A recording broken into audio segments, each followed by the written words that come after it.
estava eu a dizer que é com muito gosto e com muita emoção que estamos aqui. Na primeira sessão tivemos as fundadoras da UMAR. Nesta sessão temos as companheiras que, entrando na UMAR nos anos 2000, acabaram por acompanhar e por dinamizar muitas das atividades que a associação teve neste período histórico dos anos 2000 até 2010. E na próxima sessão vão entrar outras companheiras. É assim que nós estamos a fazer, no sentido de dar vida, não é? De que a história da UMAR não seja apenas contada por uma ou duas pessoas, mas pelas pessoas que participaram, que estiveram.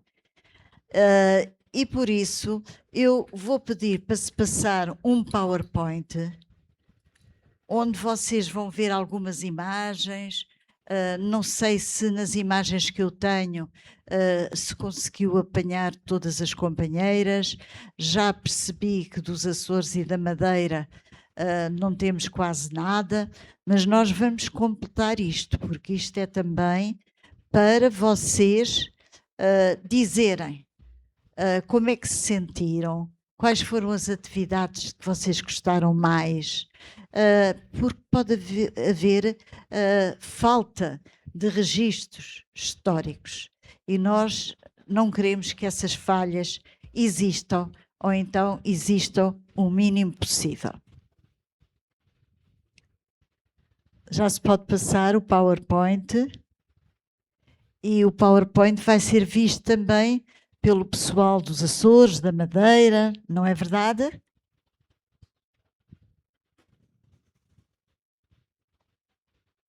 Aqui já viram então que está a Ana Cansado, a Teresa Salles, a Virgínia Batista, eu, Manuela Tavares, e a nossa Joaninha, a Joana Salles, está bem?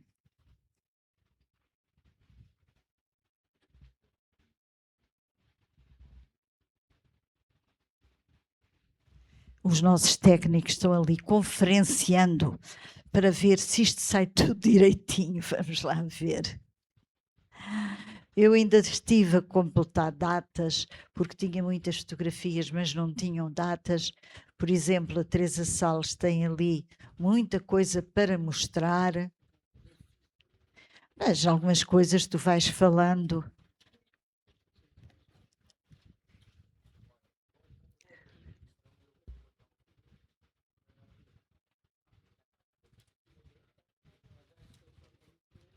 Não me digam que o PowerPoint não chegou bem a vocês.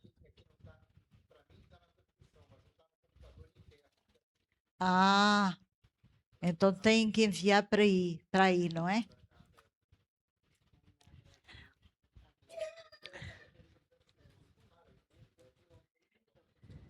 Oh, Teresa, mas mostra aí uma coisa sui generis que nós nos orgulhamos muito de ter feito. É. Já está? Vou falando. Há aqui um jornal, vai aparecer depois aí no PowerPoint, que se chama iDiário.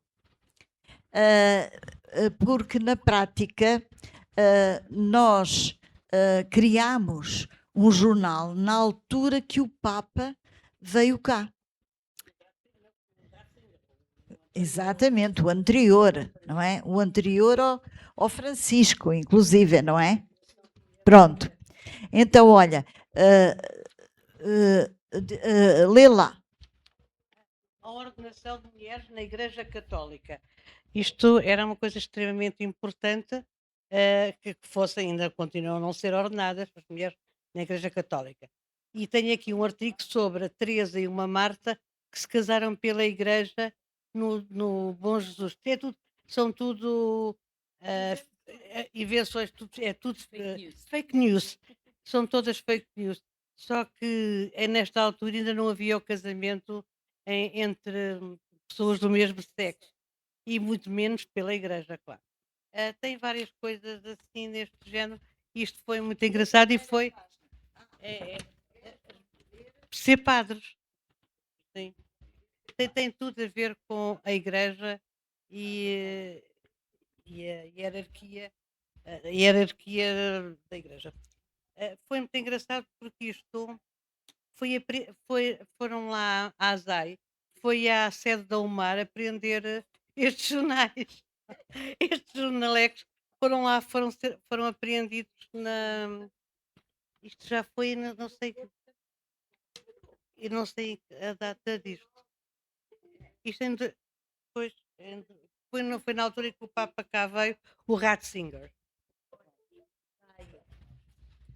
É preciso dizer que isto foi um atrevimento nosso. Estivemos a distribuir na estação de metro ali, na Baixa Chiado, exatamente. E depois fizemos um pequeno encontro onde esteve a Ana Vicente e outras católicas para falarmos sobre estas questões. Progressistas, católicas progressistas. Já está? Então pronto. Vamos ver o PowerPoint, certo? Até já.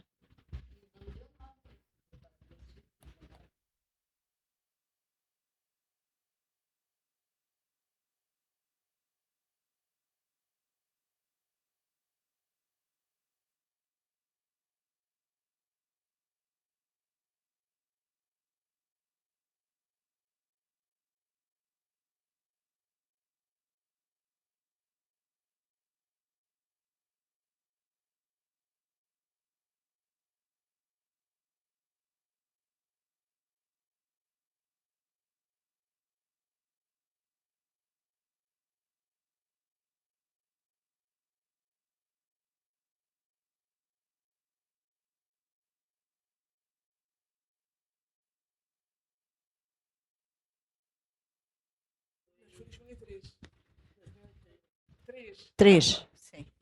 Olhem, companheiras, eu não tenho ali a data, mas temos aqui a nossa Joana, que ela tem tudo na memória. E então já falou que realmente isto foi uma ação que se fez no Camões, onde algumas companheiras vestiram uma burca. Claro que aquelas mulheres que estão de burcas não são as mulheres da Casa Abrigo de Lisboa, porque nós não quisemos pô-las em risco. No entanto, cada uma delas tinha à frente um cartaz, como vocês podem ver ali ao lado, onde se contava a história, resumida, claro, de cada uma das mulheres que estava na Casa Abrigo. Reparem que esta ação teve o seu mediatismo, claro. A UMAR, sempre que consegue fazer ações destas na rua, faz. E isto tem sido também uma característica da nossa atividade. E na altura era inédito, exatamente. Muito bem. Aqui é anterior, eu devia ter posto isto anteriormente, este slide, porque foi a criação do Observatório das Mulheres Assassinadas no Porto, em 2004, com a Maria José Magalhães, com a Ana Paula Canutilho e a Artemisa Coimbra. A Ana Paula Canutilho, infelizmente, já não está entre nós. Depois, aqui foi uma campanha, que eu não consegui encontrar a data, feito com motares, aquela zona do Porto, acabaram por fazer um percurso onde tinham o endereço das casas onde as mulheres que tinham sido assassinadas tinham vivido, e eles de mota depositavam um pequeno ramo de flores nessas portas, e a campanha era Eu Não Sou Cúmplice. Esta campanha foi completada nos estádios de futebol, lembro-me de Benfica, ali ao pé do... Anda. Olá, entrou agora a Ana Marciano. Anda. Senta-te aí, tens aí uma água também. Portanto, e nesta campanha nós fomos aos estádios, distribuir folhetes desta campanha, eu não sou cúmplice. Foi também uma coisa inovadora, muito importante na UMAR. E na área da violência. E chegou agora a nossa companheira da área da violência, que depois nos vai falar, mas não é agora já, tá? Ana Marciano. Então vamos continuar. Bem, aqui foi em 2003, um seminário no Porto, e eu vou localizar historicamente isto. Nós, em 1998, tínhamos perdido o primeiro referendo sobre o aborto. E nesse primeiro referendo houve um grande, como é que vos ia dizer, um grande desânimo, exatamente. Houve um grande desânimo, Joana, ainda bem que estás aqui ao pé de mim. E então, e nós fizemos no Monte Pio Geral um seminário sobre os feminismos, onde trouxemos associações de mulheres, juntamente com a academia. Ora bem, o que é que nós... Isso foi em 1998. O que é que aconteceu? As companheiras do Porto disseram, a gente também pode fazer no Porto. E então, em 2003, 5 e 6 de Abril, na Universidade da GI, não é? De Maria José Magalhães, fizemos este magnífico encontro. Aqui é um dos aspectos da sala, aqui a mesa e aqui o jantar que se seguiu. Pronto, é no Porto, a campanha pela paz, feministas pela paz, muito em torno da Marcha Mundial de Mulheres também. Vamos continuar. Aqui, também nos anos 2000, uma faixa nossa. Aqui em Lisboa,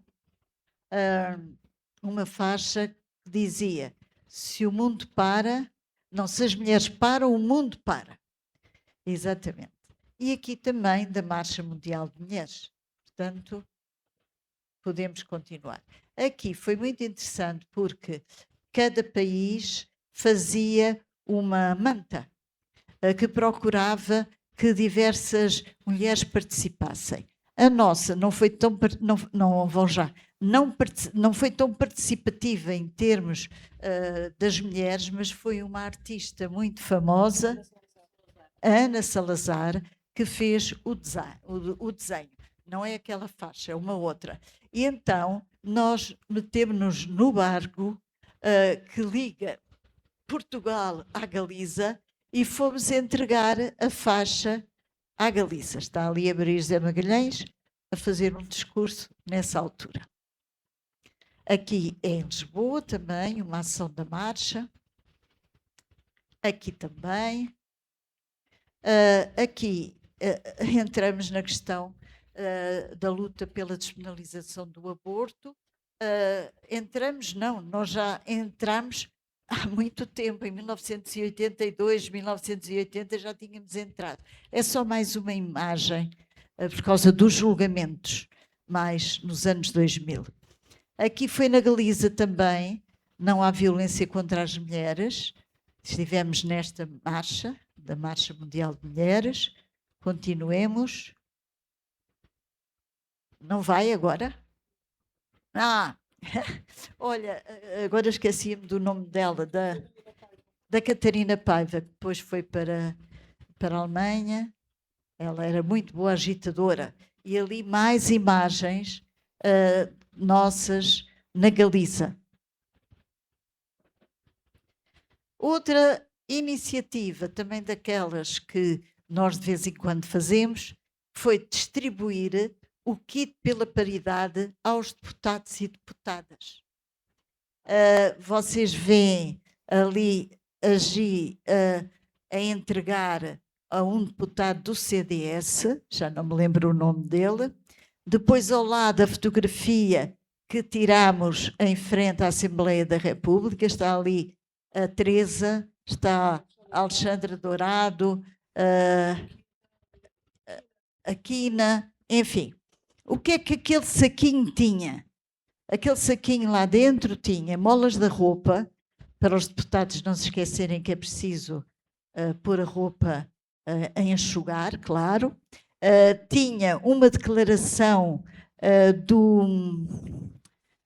uma declaração que tinha sido feita em Atenas pelas questões da igualdade e das mulheres no poder político, um alfinete de dama, e já não me lembro o que mais, mas foi realmente uma coisa interessante. Houve uma ação, esta ação foi muito engraçada, porque foi no Parlamento, nos corredores. E, entretanto, alguém foi falar com o Mota Amaral, que era deputado, que era dos Açores, era o Mota Amaral. E eles perguntaram: onde é que vocês são? Nós somos da UMAR. O que é que quer dizer UMAR? E a União de Mulheres Alternativa e Resposta. E ele disse: não, isso não é esse nome. O nome verdadeiro é UMAR, União de Mulheres Antifascistas e Revolucionárias. Isso é que está certo, porque este nome que vocês lhe estão a dar não é verdadeiro. Eu não gosto disso. Vocês reparem, as coisas que nós fazíamos, ainda vamos continuar a fazer. Então, aqui é o artigo, estão a ver, não sei em que jornal, mas está a dizer ali o ano, digam lá, 2006, 9/3/2006. Está ali a Ana Sara Brito também, está a Inês Pedrosa, enfim, a Cândida e uma companheira ali do lado esquerdo que já faleceu. Agora, a seguir, bem, aqui é a nossa sede na Rua de São Lázaro. E a Joana a tratar dos livros, como é costume, não é? A filha da Clarice, a mais jovem, que esteve lá, e quem está ali de costas é a Eugénia, não é? Pronto. Aqui, em 2006, também, a 28 de janeiro, no Mercado da Ribeira, a UMAR comemorou os seus 30 anos. Num grande jantar, e lembro do José Mário Branco que foi lá cantar. Nós pedimos para ele cantar aquela foi há 2000 anos, foi há tantos anos, lembram-se? Que era, como é que se chamava esta canção? Lá dentro de casa. E ali temos outra vez a Joana na banca de entrada. Pronto, continuemos. Aqui. Novamente interromper. Nesta homenagem, houve também um leilão de obras de arte. No final, depois do jantar, nós fizemos um leilão que revertia, é evidente, fundos a favor da UMAR. Vocês estão mesmo... Eu estou esquecida, mas vocês já estão a baralhar. Não estou não. Não, estás... Porque esse leilão foi num outro jantar. Foi neste? Até te mostro aqui a revista que eu tenho aqui. Pronto, então, está mais que visto. Eu é que estou baralhada, desculpem lá. E a Teresa tem ali. Pronto, é que eu sei que houve um jantar no Mercado da Ribeira para arranjar fundos para a campanha do aborto. Pronto, e aí houve a oferta de muitas obras de arte, não é? E estou a confundir com esse. Pronto? Muito bem. Continuemos. Ora bem, nós decidimos sair para a rua também, antes, a anunciar o Congresso Feminista. Aliás, nós fizemos um roteiro pelo país, com uma pequena caminhoneta, a falar do Congresso Feminista e parávamos em vários locais. Foi o nosso roteiro feminista. A quem é que está ali na imagem? Está a Helena Neves, a Guiomar, a Natividade, a Carla Christensen e a Manuela Góes. E há ali uma jovenzinha que não sei quem é. Pronto, não sei quem é aquela jovem, não faz mal, ainda bem, venham mais jovens. Agora, a seguir, aqui é o Congresso Feminista 2008. Duas imagens. A primeira, a de cima, é daquela sala grande da Gulbenkian. Nós enchemos, efetivamente, a sala grande da Gulbenkian.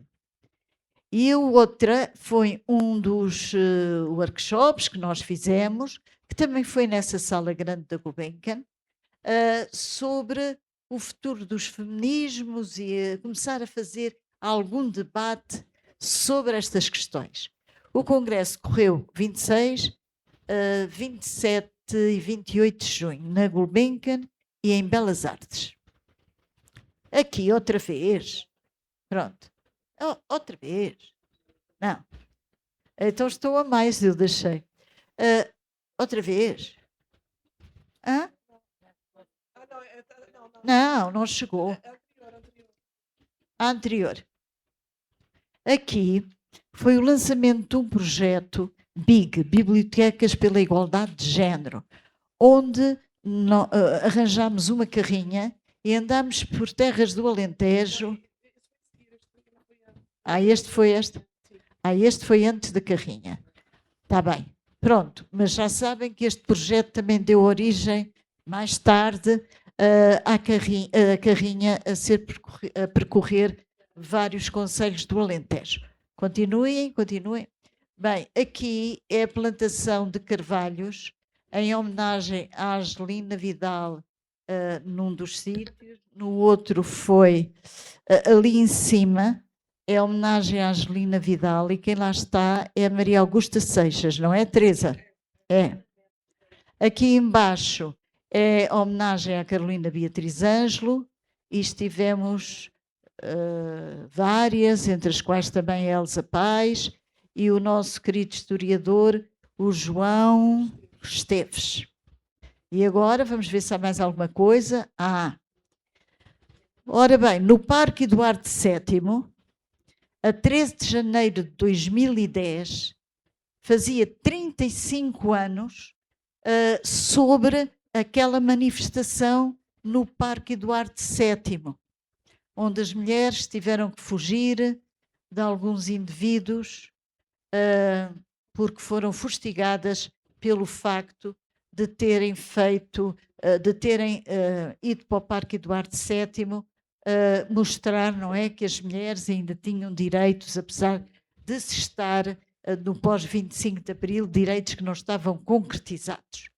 Pronto, então nós fizemos a evocação dos 35 anos.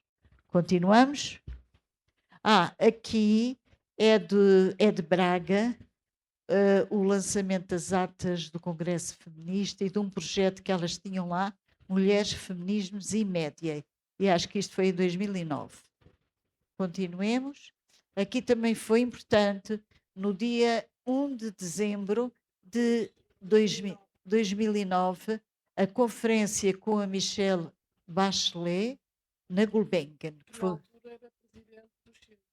Era presidente do Chile. E quem fez este contacto foi a Manuela Góes, porque ela e o marido dela tinham contactos com a Embaixada do Chile. Depois... isto foi outra coisa, daquelas lindas, foi a simulação de um auto de fé contra as novas Inquisições em Lisboa, 15 de maio de 2000. E isto foi de 2009, sim. Reparem, aqui é já no Largo de São Domingos, onde se fez mesmo a encenação. Mas saímos da sede da UMAR muito bem vestidinhas. Vejam lá se há outra fotografia, ou se eu só pus esta. Só pus esta. Bem, agora, 2009. Foi em parceria com o Teatro Karnak. Muito bem. Ora, depois, cá estamos nós com o tal ideário, não é? Que nos valeu, não fomos multadas pela ASAI, mas os jornais que nós tínhamos feito foram recolhidos, não é?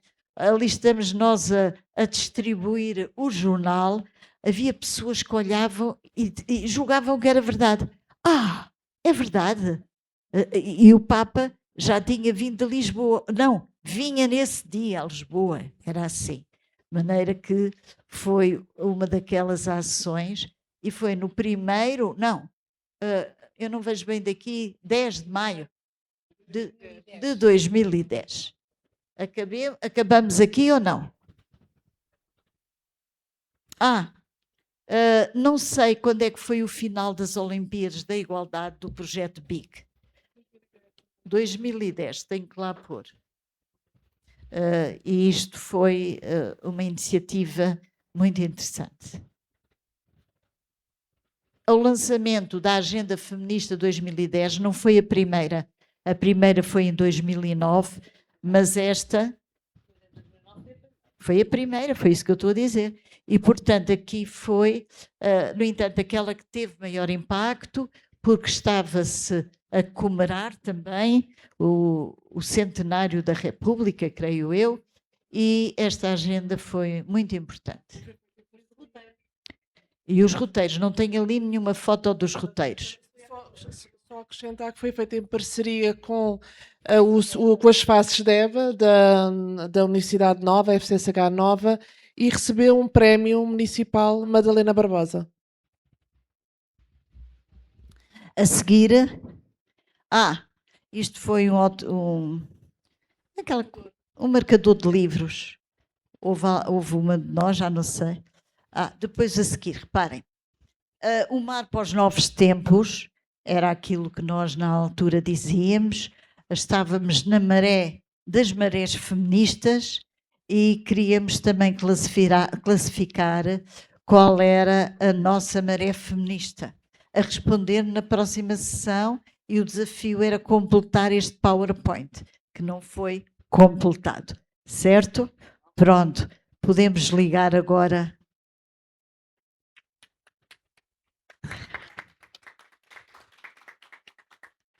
Podemos ligar e perguntar a elas.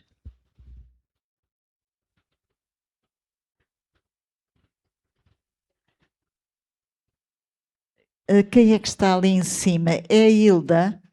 A Maria José Raposo e a Hilda. Muito bem, falta a Joana Martins da Madeira. Ela estava, vejam lá. Já estás aí. Muito bem. Vocês conseguiram ver o PowerPoint? Pouco. Identificaram-se com alguma coisa? A Maria José Raposo diz que sim. Então, diz lá porquê. Diz. Porque nós até recentemente, o ano passado, a iniciativa que fizemos na rua, no 25 de novembro, também ficou fora. Porque não avisamos a PSP com 2 dias de antecedência e avisamos com ou algo desse género, e neste momento é a Valentina que está com processo por desobediência civil, que foi ela que assinou o e-mail da UMAR por causa dessa iniciativa, uma coisa completamente estúpida. Nós achamos que vai ser arquivado, mas isso também aconteceu várias vezes aqui. E eu estou a falar da minha geração, claro que a geração anterior ainda passou por muito mais situações destas no passado, não é? Que era muito mais complicado. Muito bem, Joana, muito bem. Tu estavas com o dedo no ar, não era, Maria José? Sim, no aspecto da atuação, foi em 2012 que nós fizemos sempre as nossas concentrações, as nossas marchas, no 8 de março. E houve aí, estávamos aí com a Troika aí no nosso país, e foi nessa altura que eu fui atuada, tive que mostrar os documentos e depois fui ouvida pelo Ministério Público qual era a intenção da concentração. E depois o Ministério Público disse quantas testemunhas ela queria, e ela disse-me que eu apresentasse todas as que eu queria, e eu apresentei 15 testemunhas, e ela disse que não valia a pena, porque era muita gente, portanto eram as colegas de outras instituições, sobretudo coordenadoras ou presidentes de outras instituições. E pronto, e a situação ficou assim. Lembro-me que o Conselho Oriental escreveu um artigo sobre esta atuação e pronto, e não passou disto. A partir daí, nunca mais houve atuação, sim, nunca mais fomos atuadas, mas há sempre o nosso cuidado de informar as autoridades. A Câmara Municipal do Conselho, de Ponta Delgada, da Lagoa, ou seja lá, informar. Nós não pedimos licença, informamos que no dia tal, à hora tal, vamos para a rua. A pergunta vem sempre no sentido de quantas pessoas, e nós dizemos que é uma ação aberta e que não temos números de pessoas. Se tivermos lá 2, somos muito felizes, como se tivermos 200, também somos muito felizes. E pronto, e não passa daí. Muito bem, Maria José. Hilda, tu reparaste certamente que existiram muitas ações no Manela. Porto, Tantas coisas que eu me lembro. e que nós não pusemos no Sim, nosso sim. PowerPoint. Agora, já que estamos a falar de ser autuadas, nós também fomos no Porto. Quer dizer, não chegámos a pagar nada, mas tivemos de ir responder ao Ministério Público numa homenagem às vítimas também. Sim. Nós tínhamos enviado o e-mail fora de prazo, como aconteceu na Madeira, que está a contar a Joana. Devia ter sido 2 dias antes, imaginemos, e foi só no dia anterior, qualquer coisa assim. Mas já tínhamos falado com a polícia e tudo, e estava tudo bem. Só que alguém mais acima, um chefão lá, não gostou e aproveitou esse facto para nos tentar impedir de fazer uma homenagem às vítimas. E eu disse-lhe à polícia, olha, desculpe, mas eu se tiver que ir presa vou, mas nós agora já estamos aqui na rua, já temos aqui tudo, e estão aqui as pessoas e não vamos deixar de fazer. E então ele tomou nota de uma identificação e nós até tínhamos convidado a polícia para estar também na homenagem às vítimas. Eles estavam lá porque nós os tínhamos convidado também. Depois chegou outro carro para fazer este... Hilda, mas diz-me uma coisa. Eu dei a minha identificação, só contar. Diz-me uma coisa. Eu sei que estive na rua. Achou que também devia ir lá dizer alguma coisa. Mas não vais ser só tu, eu sou a presidente, olha, eu sou a presidente, dizia ela para a polícia, e deu-lhe a identificação também. Então, em vez de ir uma, fomos 2 responder ao Ministério Público. Depois agi, tinha viagens para o estrangeiro e não conseguia fazer nos dias que o Ministério Público mandava. E lá íamos pedir ao Ministério Público para outro dia. O certo é que quando fomos ouvidas lá Hilda, estás-me a ouvir? A procuradora até se riu, achou tão ridículo porque nós estávamos a fazer uma homenagem às mulheres assassinadas. Achou tão ridículo que ela até ficou sem palavras e, claro, está que foi arquivado, mas deu-nos ali algumas chatices. Como é que ela me pode ouvir? Falo? Olha, agora, Hilda, é assim, tu estiveste a falar dos meandros da polícia, assim, mas eu gostava mais que tu dissesses, porque eu lembro-me que estive aí numa ação naquela rua muito famosa, que é a rua... Em Santa Catarina.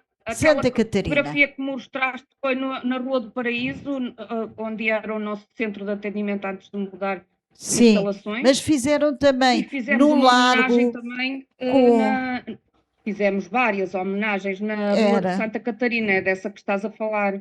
Mas há outras muito giras. Podes-me enviar fotografias não me dessas? De trazer. Estás a ouvir? Podes enviar-me fotografias? Hilda. Ai. Hilda. Não dá. Claro. Dá. Não. Hilda, estás a ouvir? De 2008, quando andámos a fazer a primeira rota de feminismo, que foi para anunciar o congresso. Pois foi. Quando foi para anunciar o congresso, nós passámos uma noite, numa das noites que se passaram aqui no Porto, passámos fotografias dos anos, destes primeiros 10 até Certo. 2008, não é? Desde Mas nós queríamos Desde- cá em Lisboa. o núcleo do Mar no Porto até 2008, passámos uma série de fotografias de eventos que se fizeram aqui no Porto, de ativismo, manifestações e homenagens e tudo isso. Pronto. Olha, Se eu Hilda, encontrar, está bem, mandas, certo? Obrigada, obrigada. sim. Vou dar agora a palavra às companheiras que estão aqui, não é? Não sei por onde hei de começar. Talvez, sei lá, pela Ana Cansado.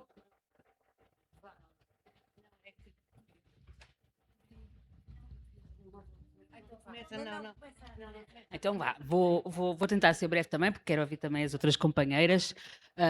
Dizer que é muito bom estar aqui e não é fácil ao mesmo tempo, porque estas memórias nós começamos a perceber que foi as fundadoras e a seguir somos nós, e isto começa a ter um peso assim um bocadinho complicado, mas é verdade, eu na tentativa de preparar para hoje, estive a pensar e as primeiras memórias que tenho de facto, eu vim para Lisboa estudar em 98, estávamos no rescaldo da derrota e portanto uma altura em que eu admirei acima de tudo o espírito de resistência destas pessoas que vinham de uma perda grande, mas não paravam de lutar e fazer coisas, e foi aí que me aproximei, sendo que o primeiro ato que me lembro continua no âmbito dos direitos sexuais e reprodutivos, mas foi uma viagem a Coimbra, quando esteve cá o barco das Women on Waves, e que na altura juntámos com outras associações, eu só me recordo da Não Te Prives, da Cristina Santinho e do Paulo Vieira, e que começámos a conversar, e uma das imagens que vimos, começámos a falar sobre a criação de uma rede lilás na altura.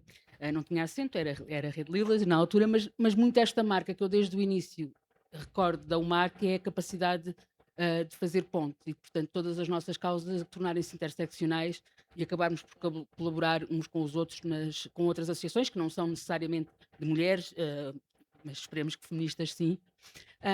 Mas de facto pensar na minha história com o mar há algumas décadas de namoro, digamos assim, de não estar presente diariamente, mas de acompanhar a atividade, de eu própria me formar e capacitar enquanto feminista, porque não é algo que tenha sido muito cedo em mim. Acho que primeiro envolvi-me nas lutas pela justiça social, pelas questões dos estudantes universitários, e só depois dei este salto que é afirmar-nos feministas e tornar-se quase uma pele, não é? Que depois não nos larga nunca mais, e aqui estamos nós e devemos de estar durante muito mais tempo.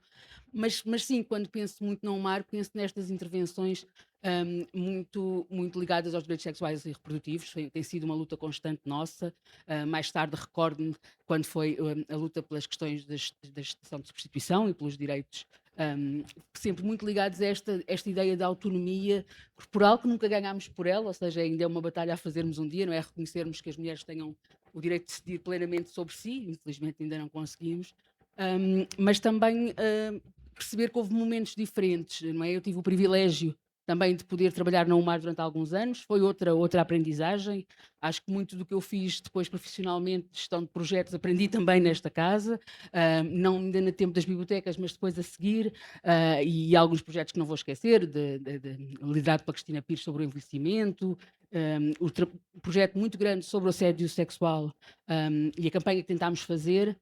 E acho que, para passar também a outras companheiras, dizer que é isto que me faz ainda hoje estar na UMAR e que sempre que posso participar, é a nossa convicção e a nossa ação política em prol da defesa dos direitos das mulheres. Ou seja, não somos apenas, apesar de sermos extraordinárias, é uma associação reconhecida pelos serviços que presta e pela parte de intervenção profissional e técnica de qualidade nas escolas, na área da violência, nas nossas diferentes valências, mas acima de tudo somos uma associação que não se esquece do lugar, e outra das passagens que eu gostei, porque até penso que seja este ano, os 20 anos da Lei da Paridade, portanto seria interessante juntarmos todas e voltarmos a discutir que paridade é esta, com estas percentagens nada paritárias, mas sim, que é uma escola de vida e é uma casa que não só está aberta a quem precisa, mas que está precisa nos momentos em que a sociedade também precisa, não é? Deste olhar crítico, desta intervenção, desta postura que celebramos muitas vezes, mas que muitas vezes, mais do que celebrar, é luta constante, diária, por quem não pode lutar, mas também por nós, pela nossa emancipação e pela nossa autonomia. E por isso estou aqui com muito gosto e agradecer também estar aqui o convite para partilhar a minha experiência convosco. Obrigada. A Teresa Salles vai falar e gostaria só de perguntar se a Carla Christensen já saiu, se já foi embora ou ainda está por aqui. Está? Pronto. Mas agora vai a Teresa falar. Está bem? Eu pegando nas Eu palavras. só queria. Posso interromper? Eu só queria dizer que eu não consigo ouvir nada do que está a ser dito na sede, infelizmente. Pronto, era só dizer isto. Não Eu sei também se é não. Eu também não computador. mal consigo ouvir o que estão a dizer. Não, A pois não. Manuela, porque tem o microfone ao pé, ainda se ouve, mas as outras não se ouve nada. Eu não percebi nada do que a Ana disse, infelizmente. Pronto. Isto está ligado. Estão a ouvir? Estão a ouvir? Estão a ouvir? Não. Não é da falta do microfone. Eu estou a ouvir. Estás Mas a ouvir? depois, quando começam a falar, Uhum. agora que estás aí a dizer estão a ouvir, eu estou a ouvir, mas quando começam a falar, começa a haver aí umas interferências no microfone que não se percebe nada do que estão a dizer.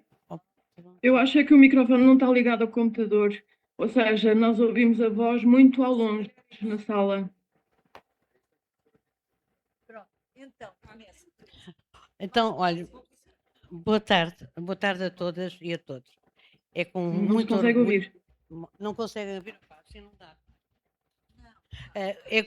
É com imenso orgulho que estou aqui e estou aqui há bastantes anos no mar.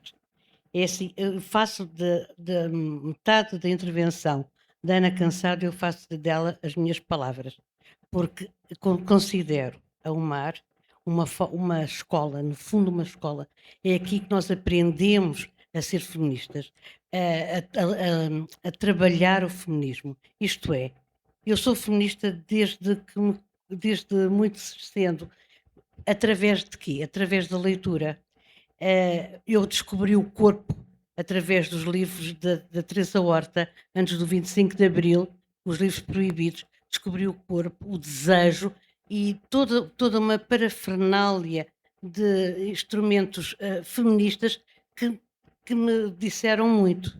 Mas passei anos, enfim, a nível político, antes do 25 de Abril, e só quando entro na UMAR, em 2005, é que eu começo a fazer um trabalho e a concretizar na prática muitos dos conhecimentos que eu tinha empíricos, não, teóricos. Teóricos, comecei a trabalhar. É evidente que eu ia a manifestações, fazia anteriormente a isto, entrava em muitas coisas, mas comecei a trabalhar. E outra coisa, porque há uma coisa muito importante a nível dos feminismos: os feminismos não se fazem sozinhos, nós trabalhamos em coletivo. E esse coletivo que é importante e que nos dá força e nos revigora. Entretanto, uma coisa que para a UMAR foi que eu gostei imenso de trabalhar foi o princípio ai, espera lá, agora estou com a do centro de documentação, começar a recolha de documentos, porque a história também é extremamente importante. Nós devemos preservar a memória muito esquecida das mulheres que ao longo da história têm tido um papel extremamente invisível. Devemos recuperá-lo e trazê-lo para a história. Isso também é ser feminista e isso é também um trabalho que urge fazer. É isso que eu acho. O trabalho que fiz na UMAR e que me dá prazer é exatamente isso, é a consciencialização e todos os dias aprendermos umas com as outras a melhor forma de lidarmos contra a marginalização que sofremos, continuamos a sofrer e que vimos lá fora todos os dias. É preciso, principalmente num tempo horrível como os que estamos a viver, que nós nos tornemos mais fortes, resilientes. Era isto que eu queria dizer. Pronto, mas...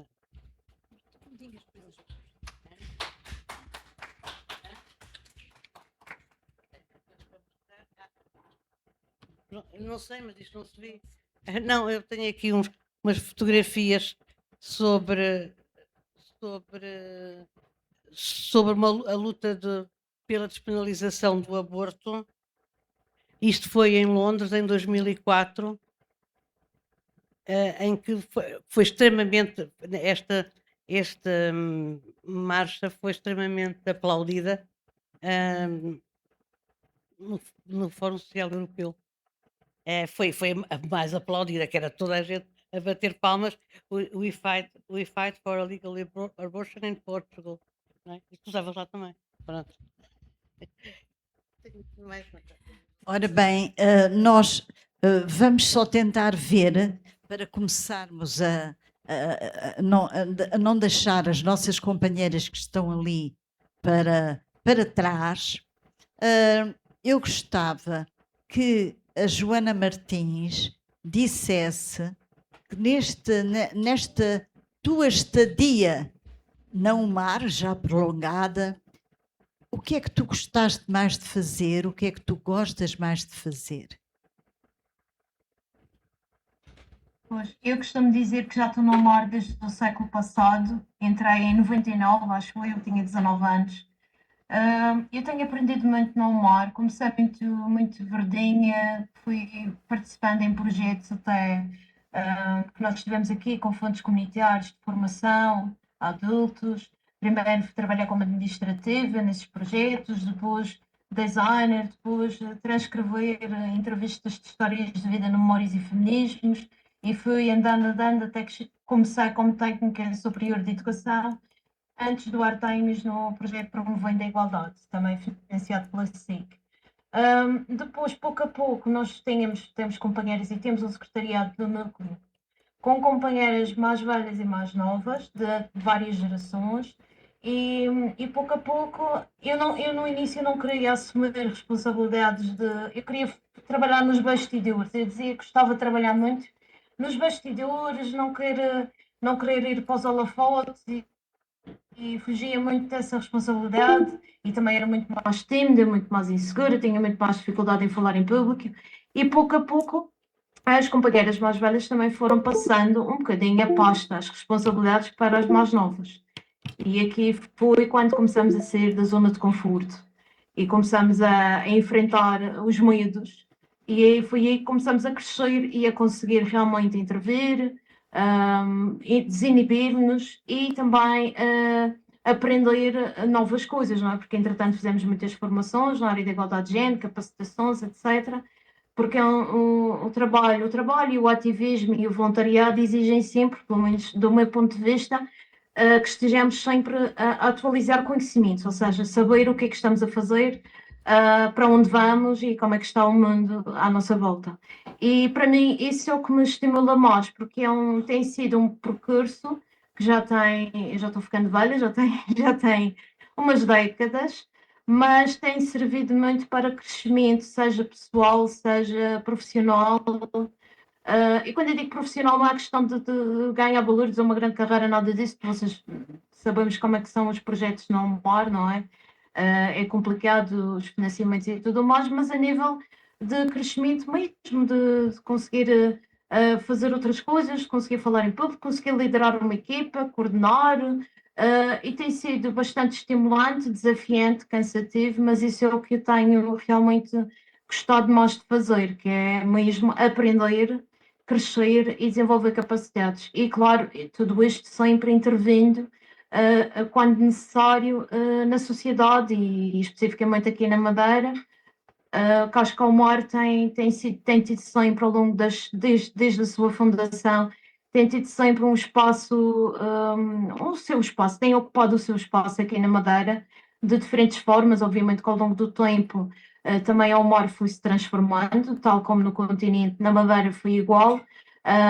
Os desafios eram outros, os tempos eram outros, mas mantivemos sempre uma postura de ativistas, de intervenção, de crítica, de propostas, e tem sido importante manter esse espaço ocupado aqui também na Madeira. Por isso, o que eu gosto mais é mesmo esta dinâmica, não é? Esta dinâmica, este crescimento, este desenvolvimento, mesmo com todos os cansaços, mesmo com todos os obstáculos, acho que não trocaria por outra coisa, digamos.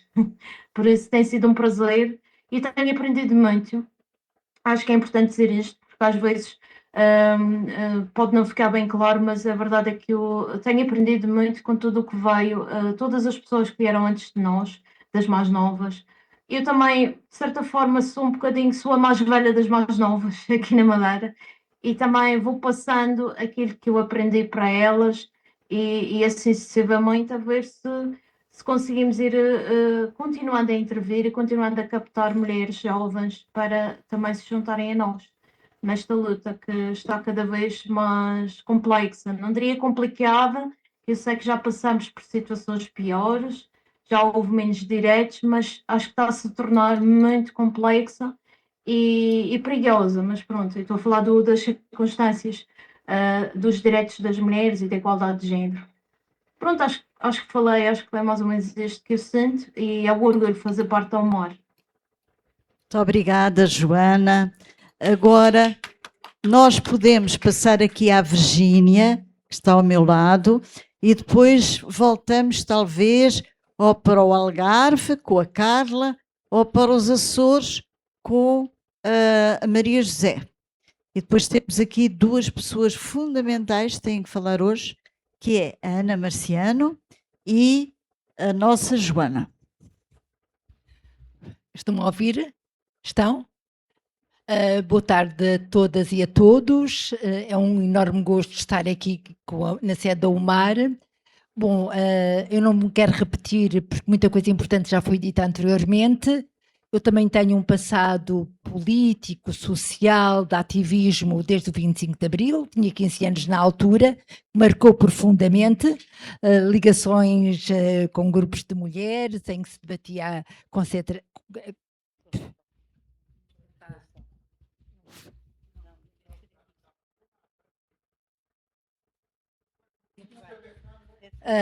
contracepção, o aborto, saúde reprodutiva, direitos das mulheres, e isso marcou profundamente.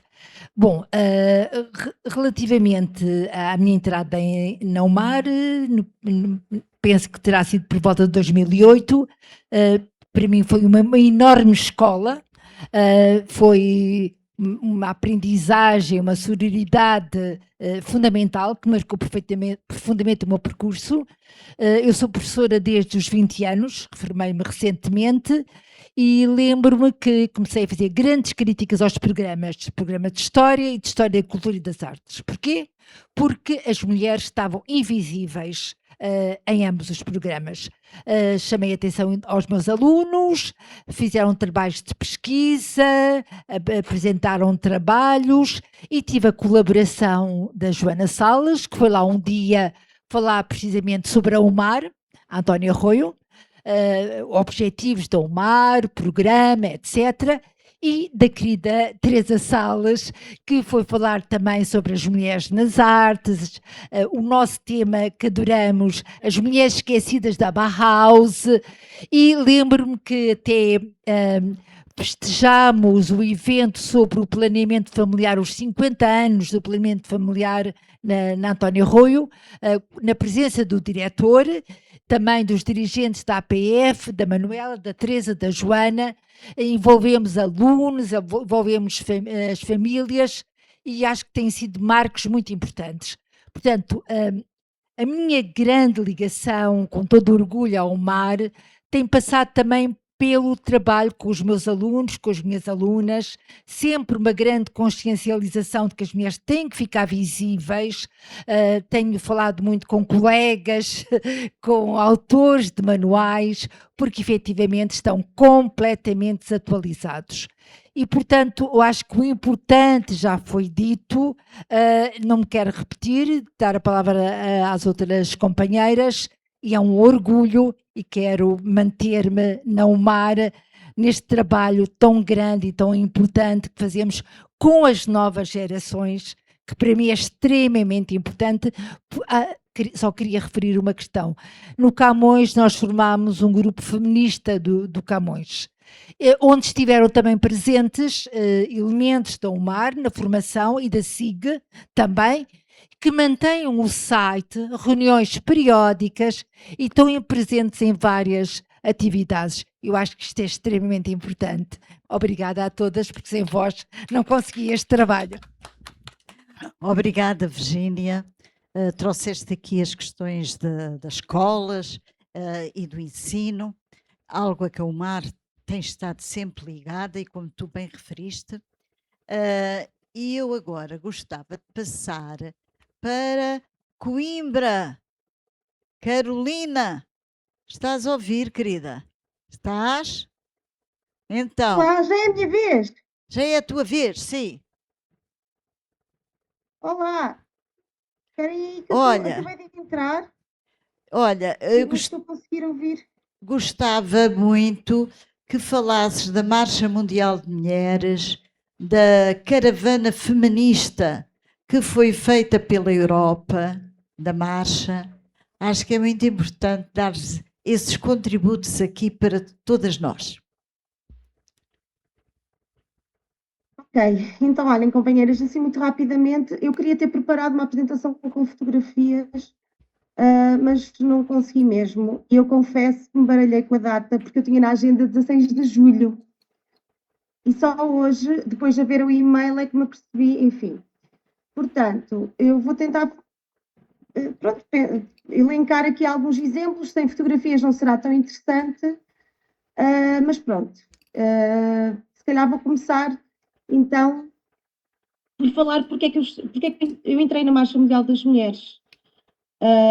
Eu conheci a Marcha Mundial das Mulheres, Movimento Feminista Internacional, através da UMAR e da República das Marias de Loureiro. Na altura, o meu primeiro contacto com a marcha foi a organização de um encontro ibérico feminista anti-austeritário, aqui em Coimbra, que reuniu 100 mulheres pronto, de toda a Península Ibérica. E depois dessa experiência também organizámos um acampamento europeu de jovens feministas em Vieira do Minho, em 2014, se não tenho erro, 2013. O encontro feminista anti-austeritário acho que foi em 2012, o acampamento em 2013, aqui em Vieira do Minho, vieram 80 jovens feministas de vários países da Europa. E aí é que começámos a pensar nesta caravana feminista, ou seja, eu fiz parte do coletivo de feministas que pensou esta ideia desde o início e que começou a ser pensada cá em Portugal, nesse acampamento europeu de jovens feministas. Pronto, em 2015 começa esta caravana feminista da Marcha Mundial das Mulheres, que marcou a 4ª ação internacional da marcha, que acontece de 5 em 5 anos. Normalmente acontece sempre próxima de uma zona de conflito. Por isso mesmo é que esta viagem começou. Olha, eu pedia só para que desligasse o microfone aí, porque estas interferências estão-me a atrapalhar, estão-me a distrair um bocadinho. Estou a ouvir assim umas interferenciazinhas. Pronto, e como eu estava a dizer, em 2015 começámos esta viagem na fronteira da Turquia com a Síria. Na altura fomos lá em apoio à resistência das mulheres curdas. Isto foi uma experiência que marcou profundamente o meu percurso feminista. Eu fazia parte da UMAR há cerca de 4 ou 5 anos. E foi muito interessante porque, basicamente, fui cruzando estes encontros etnográficos com mulheres de diferentes contextos, fui cruzando esses encontros com a minha própria experiência, não é? Enquanto participante da caravana feminista, enquanto eu própria também ia navegando as fronteiras e ia vivendo estas experiências. E eu tive o privilégio de viver numa verdadeira comunidade feminista em movimento durante 7 meses. nós percorremos depois da fronteira com a Turquia, no Kurdistão, não é? Naquilo que nós chamamos de Kurdistão turco, seguimos para a Grécia, para os Balcãs, depois para o centro da Europa e terminámos em Portugal em outubro de 2015. Isto foi, bom, foram diversas, nós fomos recolhendo ao longo do trajeto, depois nós íamos, à medida que íamos, nós fomos ao encontro de várias experiências de mulheres, movimentos coletivos que responderam a uma chamada que foi lançada pela Marcha Mundial das Mulheres, e nós, à medida que íamos conhecendo estas lutas e estas experiências, íamos depois transmitindo nas próximas paragens da caravana.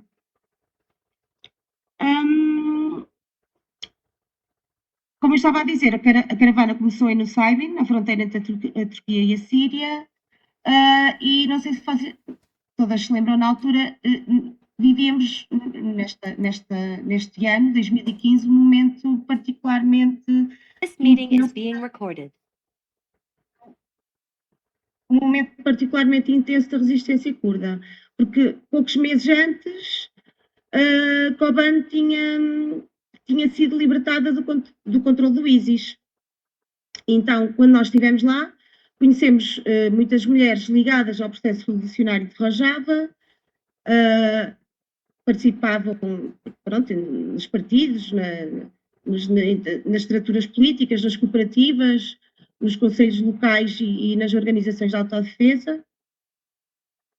E pronto, e pela primeira vez eu tive contacto com um projeto político que tinha na sua base a luta pela emancipação das mulheres, ou seja, era central na ideia do confederalismo democrático, não é? Que é o experimento político mais revolucionário que eu tinha conhecimento desde a Guerra Civil Espanhola. Pronto. E pronto, e ao longo do caminho nós estivemos lá a apoiar as mulheres curdas, ao longo nós fomos descendo pela costa da Turquia e fomos descendo, não, no caso fomos subindo, e percorremos várias cidades turcas, e as companheiras aproveitaram que nós estávamos lá para ocupar as ruas com muito menos medo, não é? Nós funcionámos quase como um escudo também, porque sabiam que estando nós lá, ou seja, não iam atentar, não iam ter atos de violência muito explícita, sob o risco depois daquilo ser muito polémico e causar um problema também diplomático, não é? Internacional. Então nós fazíamos para aí 2 ou 3 marchas por dia, saltávamos de cidade a cidade sempre a correr, nós corremos a Turquia toda a marchar, em várias cidades, e por vários motivos. Por exemplo, fomos a Metler, na Turquia, ao encontro de mulheres que tinham conseguido travar a construção de uma central hidroelétrica, que na altura estava a ameaçar os recursos hídricos daquela região. E pronto, e também tivemos em muitas outras cidades a lutar contra os megaprojetos que na altura estavam a avançar, e que, para além de também serem um atentado contra a terra, contra a água, né? Também servia como uma estratégia para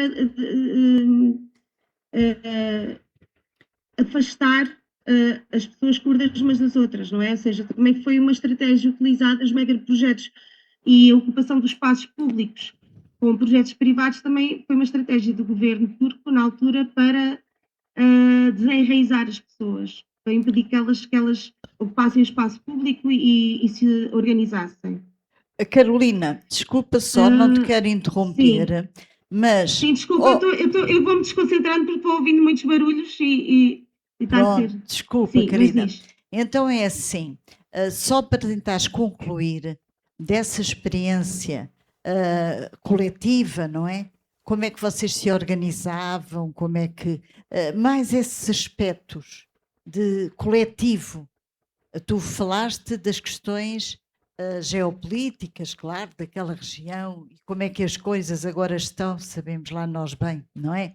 Mas, de qualquer forma, foi uma experiência coletiva de organização de mulheres. Era só mais esse... Era esse o foco. Ok, desculpem. Bom, então, isto foi uma comunidade em movimento, como eu fui explicando, e foi muito desafiante a vários níveis, porque era todo o trabalho de recolha que nós íamos fazendo, ao mesmo tempo estávamos a viver juntas. E foi uma experiência bastante dura. Eu fiz parte da equipa que viajou desde o início até ao fim, mas iam sempre entrando pessoas diferentes, saindo de pessoas, entrando pessoas, ou seja, era uma comunidade em movimento e as próprias pessoas dentro da caravana também se iam movimentando.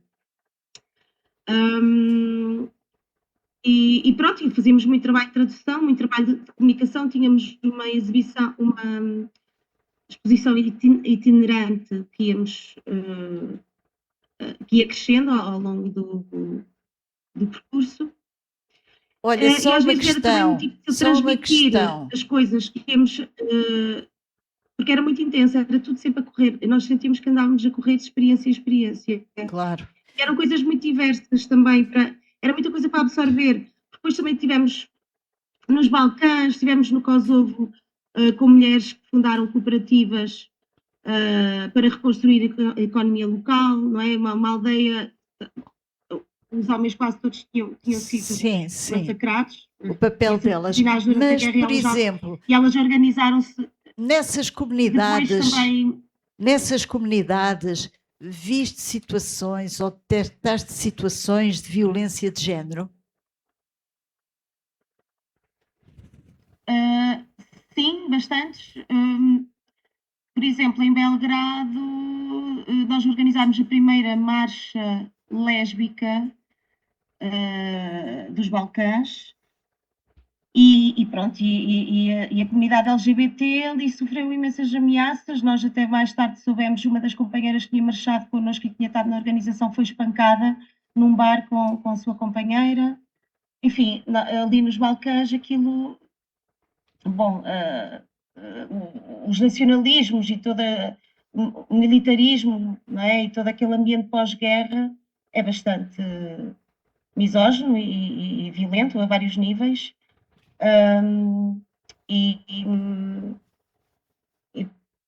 Bom, o que é que eu posso dizer mais? É que isto foi uma experiência muito grande para estar a explicar em pouco tempo.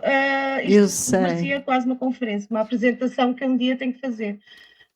Eu posso dizer também uma experiência muito interessante foi em Bucareste, uma ativista cigana que estava na linha da frente da luta contra o despejo de um bairro inteiro. E ela, ou seja, ela conseguiu evitar um despejo de nem sei de quantas pessoas, mas assim, acho que 200 pessoas. E é uma atriz e ativista cigana de Bucareste, e que foi um exemplo extraordinário, porque ela própria também depois produzia conhecimento sobre a luta, conseguiu depois ter bastante projeção internacional, mais coisas. Lembro-me também, em Mauthausen, tivemos num campo de concentração na Áustria, Mauthausen, onde as companheiras feministas que nos acolheram todos os anos colocavam uma placa numa das barracas lá do campo de concentração a visibilizar a exploração sexual que tinha sido, que muitas mulheres sofreram e que nunca foram reparadas, ou seja, foi um dos crimes que até hoje não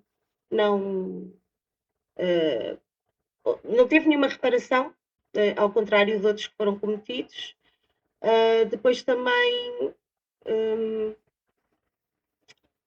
outra muito interessante que eu tinha aqui registado Olha, nós foi agora a temos que ocupação de uma fábrica. parar para deixar entrar outra companheira. Está bem, querida? Estás a Diz, ouvir? desculpa. Olha, querida, agora temos que te parar para conseguir entrar outra companheira, pode ser? Ok, pode ser. Desculpem, é que eu não estava bem a perceber o que é que. Pensava que era para fazer aqui um resumo da Certo, viagem e estava assim com alguma dificuldade em fazê-lo, mas tudo bem. pronto. Certo que se tivesses parado melhor, fazias uma intervenção mais resumida, mas de qualquer forma tens estado, de certo modo, a viver as coisas, não é? E isso também é muito bom, essas vivências que tu fizeste. Na prática, enriqueceste também a UMAR com essas tuas experiências. E obrigada, Carolina. Obrigada. Vamos dar a voz agora à Ana Marciano.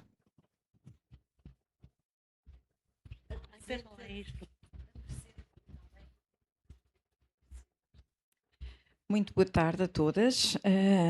Então sou a Ana Marciano, eu sou uma das juristas da UMAR, que a par das outras colegas e companheiras, também para mim é um grande orgulho estar aqui hoje, é um privilégio fazer parte desta casa, casa onde eu entrei em 1999.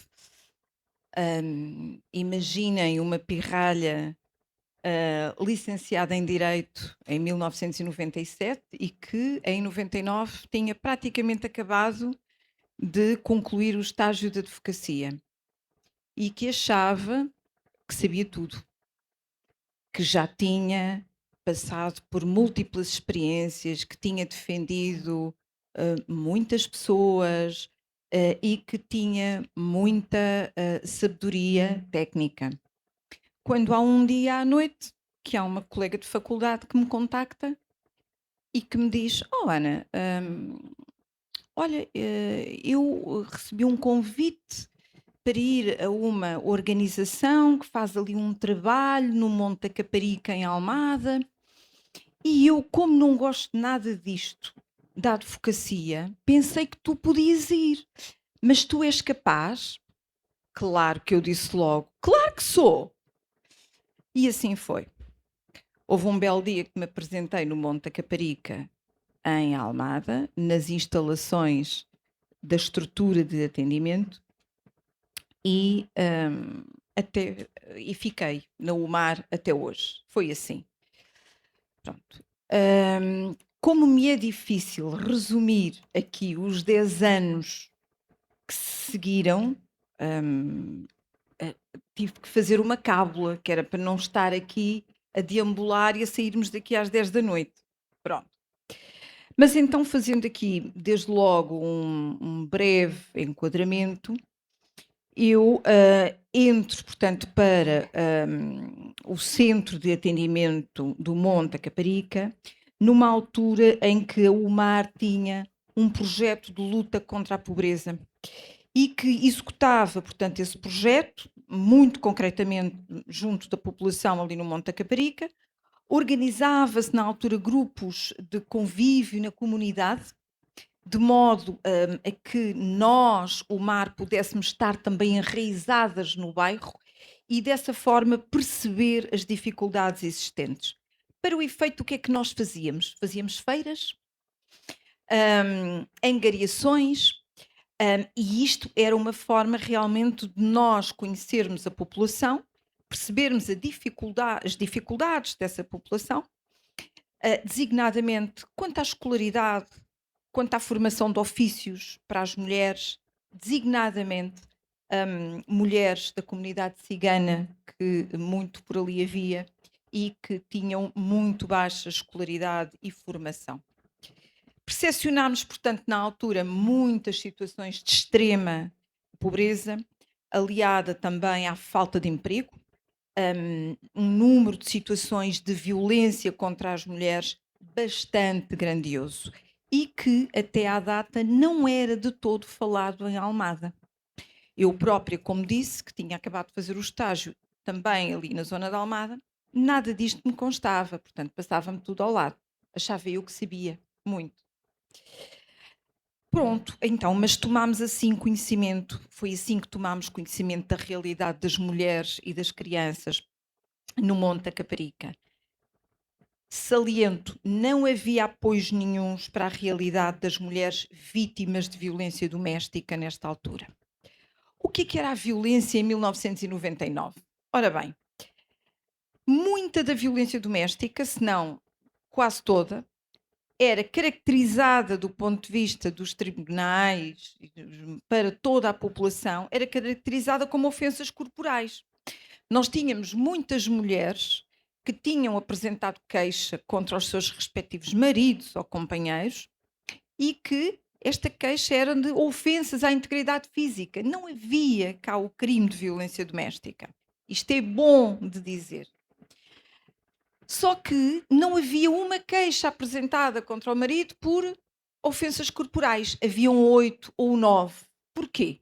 Porque como as mulheres eram agredidas muitas vezes, cada vez que eram agredidas, iam à PSP ou à GNR fazer a apresentação da respectiva queixa, que era um ato que dependia da sua própria vontade, porque o crime de violência doméstica não era um crime público e, portanto, estava dependente da vontade das mulheres.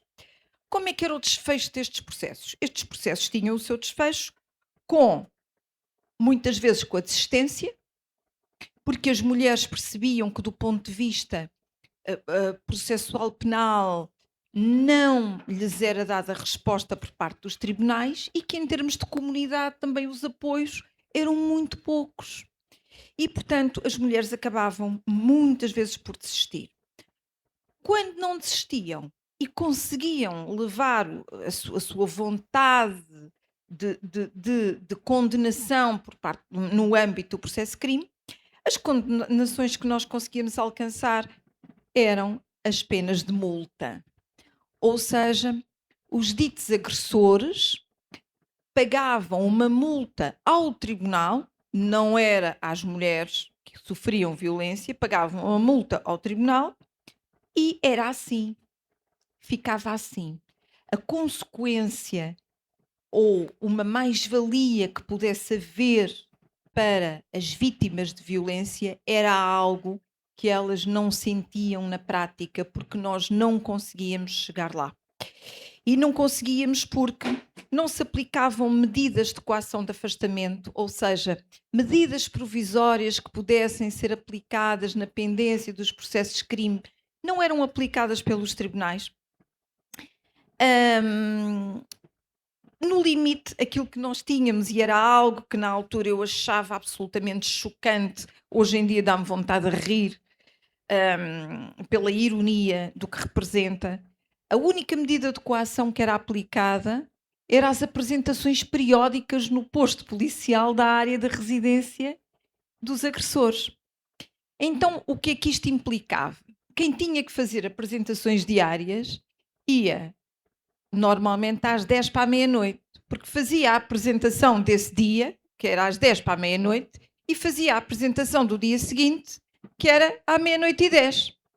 Chegava à casa e os agressores que tinham esta medida, claro que retaliavam ainda mais nas mulheres vítimas de violência. Era isto que nós tínhamos. Portanto, qualificar a violência doméstica enquanto crime de maus tratos, mesmo a partir do ano 2000, data em que efetivamente conseguimos que este crime se tornasse público, foi algo de muito difícil e foi um feito que eu na altura nunca vi acontecer.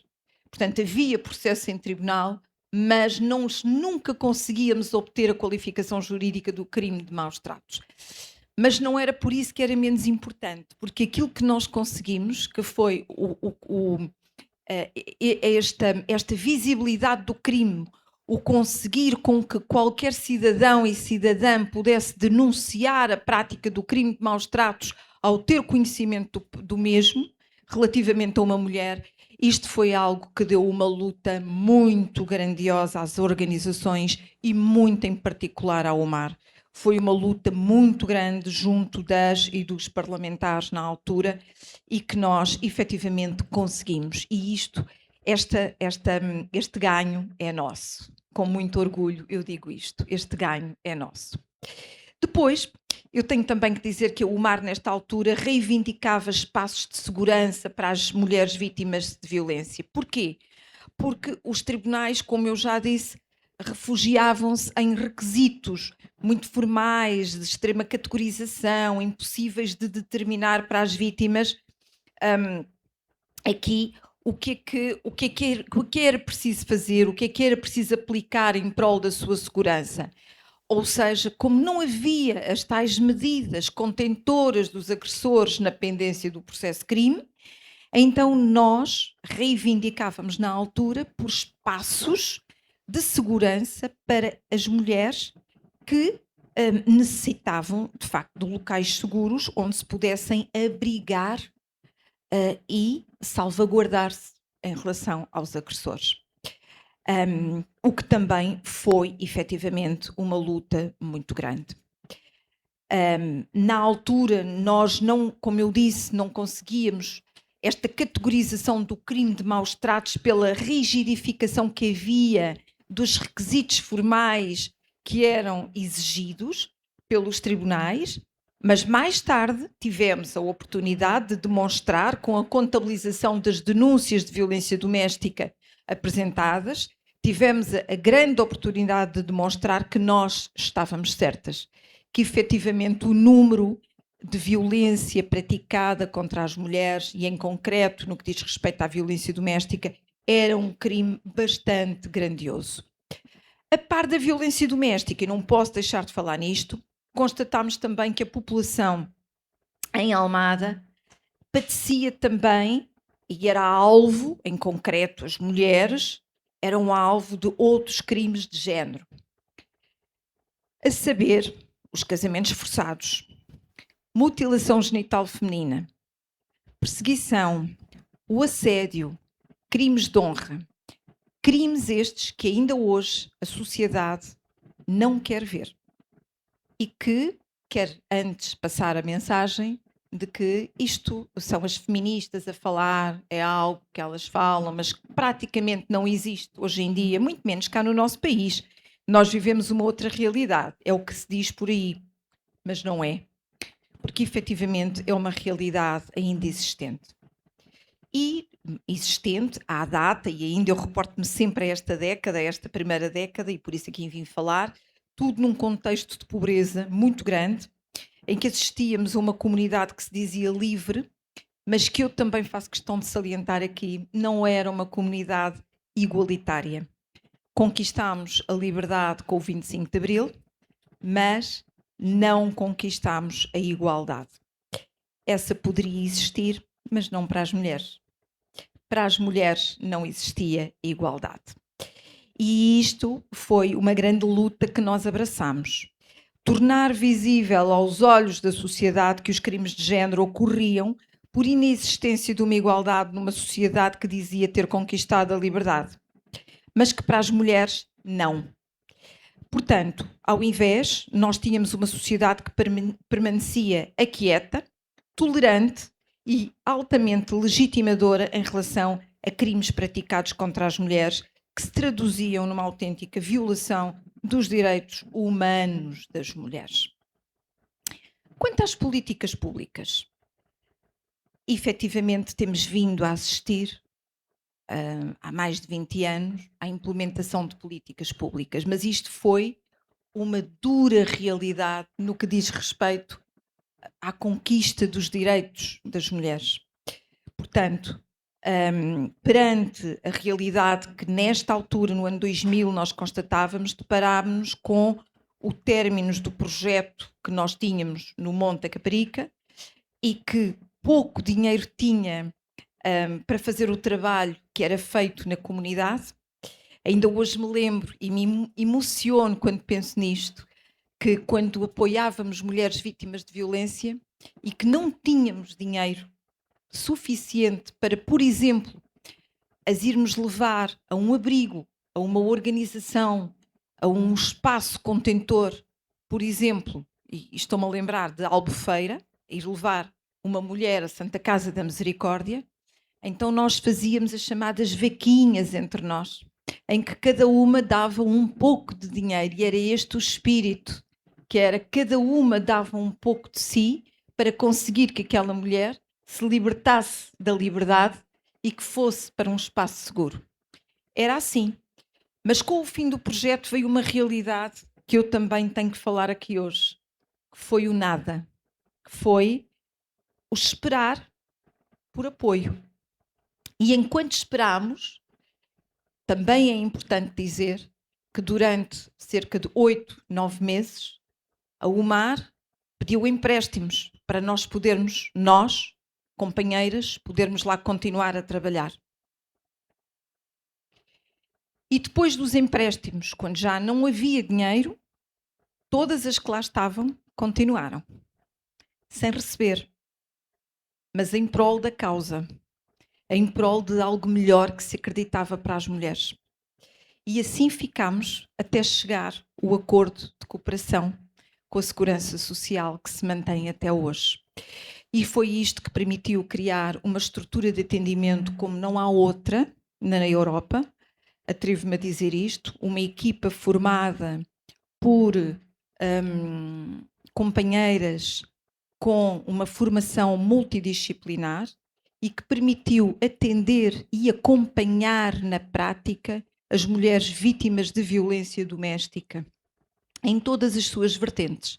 Portanto, as mulheres eram assistidas ao nível daquilo que era necessário em termos emergentes, também em termos de apoios sociais, em termos de acompanhamento psicológico, acompanhamento jurídico e, se fosse necessário colocá-las em espaço contentor, também era assim que acontecia e que passou a acontecer desde então. Além disto, tenho que falar na Casa de Abrigo. Porquê? Porque em 26 de novembro de 2001 foi feito um acordo também com a Segurança Social para gerir a primeira Casa de Abrigo a nível nacional. E que esta gestão da primeira Casa de Abrigo, que foi proposta pelo Estado português, a nós, o MAR, foi uma proposta muito bem-vinda, porque nós reivindicávamos, de facto, aqui a existência, a criação de espaços de segurança criados especificamente para mulheres vítimas de violência doméstica, e é preciso dizer que corriam sério risco de vida e para as quais o sistema judicial não dava resposta. Não havia como fazer. As mulheres precisavam desses espaços e o Estado ouviu-nos. E, portanto, nós fomos, de facto, a primeira Casa de Abrigo a nível nacional e isto é um orgulho muito grande. Foi um percurso, foi um caminho muito grande. Começámos sem saber o que era efetivamente o trabalho dentro de uma casa. Na altura, houve algumas companheiras que se deslocaram lá fora para saber como é que era feito, coisas mínimas, básicas, como é que se trabalhava com um conjunto de mulheres vítimas de violência doméstica, porque nós não sabíamos muito bem como é que isto se fazia, mas aprendemos e, portanto, nós fomos pioneiras em Portugal. Um trabalho diário, um trabalho de grande proximidade, um trabalho de 24 sobre 24 horas, a nossa Joana também lá esteve, um trabalho de tanta proximidade com as mulheres que pressupõe uma empatia muito grande, pressupõe muito darmos de nós em termos não só profissionais, mas também pessoais. É preciso que se diga. E também sempre com um total respeito pela autonomia, pela capacidade decisória das mulheres relativamente ao seu projeto de vida, de conciliação da sua vontade com o respeito pelas próprias normas internas que têm que existir para a sua própria proteção, mas sempre com o respeito pela individualidade de cada mulher. também fomentando o convívio em comunidade e a manutenção do registro diário da casa-abrigo, tal e qual como tem que ser. Portanto, começamos por um trabalho de demonstração de seriedade e de profissionalismo no local onde a casa-abrigo se insere e conseguimos uma articulação com organismos não formalmente parceiros, mas que até hoje temos de facto esta ligação estreita com estes organismos. Também estabelecemos parcerias fortes com entidades como o Centro de Saúde, o Hospital Central, equipamentos escolares, o ensino básico, o Centro de Emprego, os órgãos de polícia criminal, a própria polícia judiciária que nos conhece e que tem um trabalho muito estreito connosco, também os próprios tribunais e o CEF, à data, que muitas vezes, e apesar da lei assim não o prever expressamente, interrompeu muitos processos de repatriação de mulheres vítimas de violência doméstica para o seu país de origem, porque nós pedimos, porque nós nos juntámos todas e pedimos em prol dessas mulheres para que as mulheres não fossem repatriadas e para que as suas crianças, também elas vítimas de violência doméstica, tivessem que cá ficar e, consequentemente, entregues aos progenitores agressores. E isto foi algo que foi bastante marcante e que ainda o é à data de hoje, embora com outros contornos. Abrimos, portanto, ao público em dezembro de 2002, a primeira casa-abrigo da rede pública, e desde dezembro de 2002 a 16 de junho de 2026, fiz questão de ir ver o número, passaram pela casa-abrigo 921 mulheres e 1.220 crianças. Este é um número que me é muito significativo, que me é arrepiante, porque me lembro, de facto, de todas elas, das suas dificuldades, das suas vicissitudes e, sobretudo, do trabalho que foi possível fazer. Existe um antes e existe um depois para estas mulheres.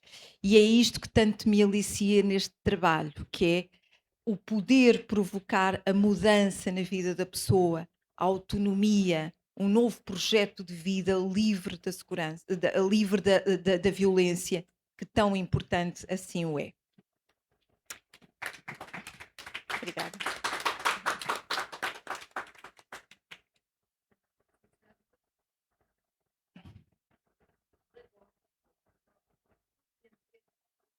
Preciso só mais um bocadinho. Então, falar aqui um bocadinho do ativismo político.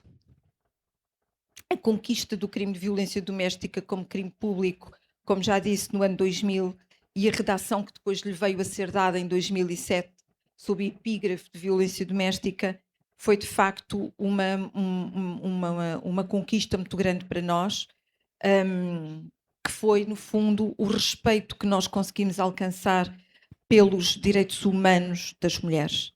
Temos também aqui que falar nesta década de algo que eu não posso esquecer, que é a criação do Observatório das Mulheres Assassinadas, que foi criado pela UMAR, o OMA, como assim lhe costumamos chamar, que teve como objetivos principais o desocultar a realidade dos homicídios e as tentativas de homicídios de mulheres por violência de género ou violência doméstica, a valorização das vítimas desta violência extrema e a análise da evolução destes casos e o propor medidas para auxiliar na prevenção deste tipo de crime, que hoje sim podemos chamar femicídio, foi também uma conquista nossa.